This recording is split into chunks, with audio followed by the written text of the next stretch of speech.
Olá, meus irmãos, chegamos então à quinta-feira, penúltimo dia da lição. Muito obrigado por sua presença conosco. Hoje temos por título: Jesus é o mediador de uma aliança superior. Qual é a aliança inferior? É a aliança do Sinai. A aliança obedece, vive, desobedece, morre. E qual é a aliança superior? Ou seja, a nova aliança. É a aliança que pode regenerar o coração. O coração é a mente, ou seja, a aliança que pode fazer a gente mudar a nossa mente em relação ao pecado e termos nojo, distância do pecado e a partir de então começar um novo processo de santificação. Mas qual foi o recurso pedagógico de Deus para ensinar sobre a salvação? Foi o santuário, também conhecido como tabernáculo ou templo. No santuário foi as correspondências estruturais e funcionais foram os recursos que Deus utilizou para ensinar o povo a salvação. Vocês lembram que esse santuário foi feito a partir de um modelo, a partir do modelo celestial?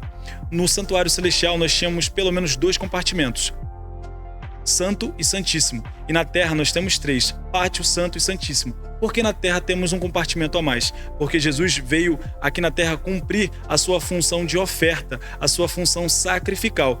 E na parte Santo e Santíssimo, assim como temos no céu, Jesus foi cumprir a sua função sacerdotal.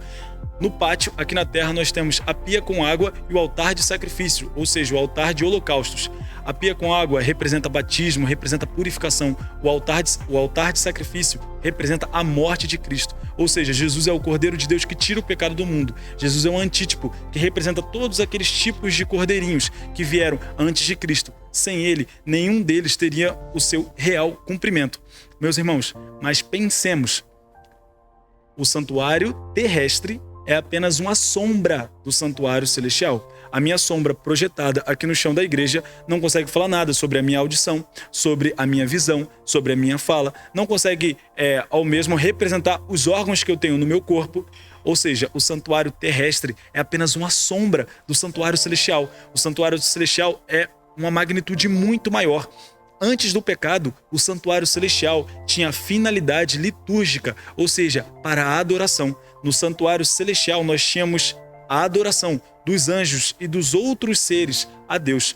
Depois do pecado, o santuário celestial teve a finalidade soteriológica. Soter significa salvador.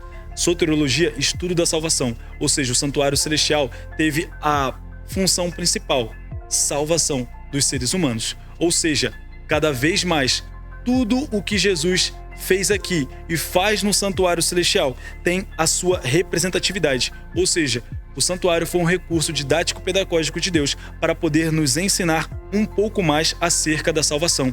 Quando Jesus disse: "Eu sou o pão da vida", aqui Jesus estava se remetendo. Pão? Como assim pão?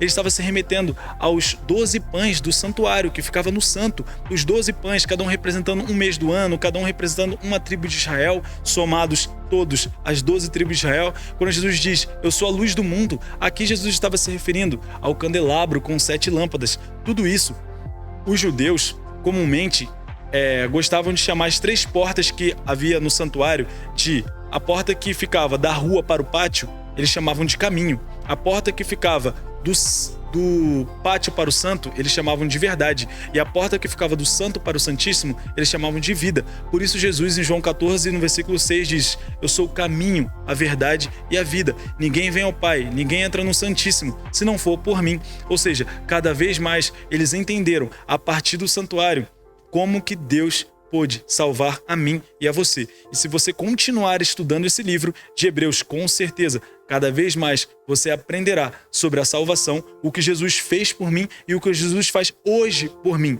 Nós, como adventistas do sétimo dia, sabemos que até 21 de outubro de 1844, Jesus oficiou como sacerdote. A partir do dia 22 de outubro de 1844, Jesus começou a oficiar como sumo sacerdote. E sabemos que isso é determinante no juízo investigativo, no momento em que estamos vivendo hoje.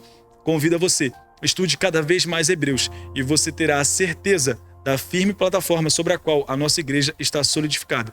Fique com Deus, aguardo você amanhã, na sexta-feira, para o nosso estudo adicional. Falará um pouquinho sobre fé e concluiremos então essa lição de número 2 de Hebreus. Grande abraço, fiquem com Deus, até mais.